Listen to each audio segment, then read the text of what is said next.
Hi hello வணக்கம். எல்லோரும் எப்படி இருக்கீங்க? நல்லா இருக்கீங்களா? இந்த வெயில் காலத்தில் வெயில் இப்போ தாங்க கொஞ்சம் குறைஞ்சிருக்கு. நாங்கள் தஞ்சாவூர் அருங்காட்சியகம் அதுக்கு போனோம். அது ரொம்ப நல்லா இருந்தது.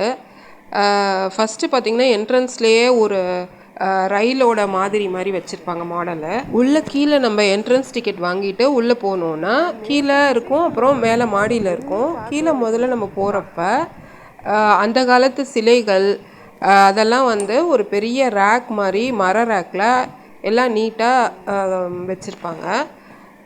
ஒவ்வொரு சிலைக்கும் கீழேயும் அந்த சிலையோட பேர், அது எந்த வருஷத்தில் செஞ்சாங்க அதெல்லாம் எழுதியிருப்பாங்க.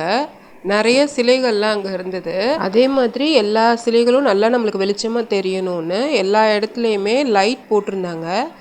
நல்லா பிரகாசமாக நல்லா எல்லா சிலையும் ரொம்ப அழகாக இருந்தது.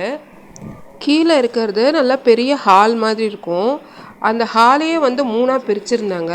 முதல்ல நான் சொன்ன மாதிரி அந்த காலத்தில் சிலையெல்லாம் ரேக்கில் வச்சுருந்தாங்க. அது அதுலேயே பேர்லாம் கீழே இருக்கும். அப்புறம் அதுக்கு பின்னாடி சிலைகளை ஒரு கருப்பு கலர் கல்லில் மேலே வச்சுருந்தாங்க. அதுவும் ரொம்ப அழகாக இருந்துச்சு. அதுலேயும் அந்த சிலையோட பேர் என்ன, அது எந்த வருஷத்தில் செய்யப்பட்டது அப்படின்னு எல்லாமே எழுதியிருந்தது.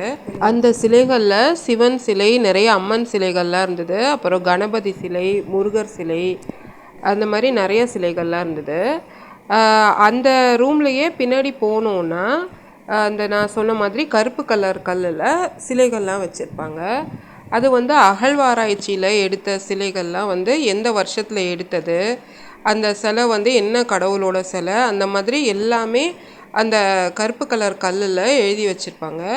அதே மாதிரி எல்லா சிலைகளுக்கும் பக்கத்துலேயும் மேலேயும் லைட்டு நல்லா பிரகாசமாக எரிஞ்சுது. அதுக்கு பின்னாடி ஒரு ரூம் இருக்கும். அதுலேயும் அப்படி தான் கருப்பு கலர் கல்லில் எல்லா சிலைகள்லாம் இருந்தது. அந்த ஒரு பெரிய ஹாலையே மூணாக தடுத்து எல்லா இடத்துலையுமே சிலைகள் வச்சுருந்தாங்க. அங்கே விஷ்ணு சிலை இருந்தது. அங்கே நாங்கள் நின்று ஃபோட்டோலாம் எடுத்துக்கிட்டோம். விஷ்ணு சிலை நடுப்புற இருந்தது. அதை சுற்றி 8 சிலைகள் இருந்தது. மறுபடியும் அடுத்த வீடியோவில் பார்க்கலாம். நன்றி.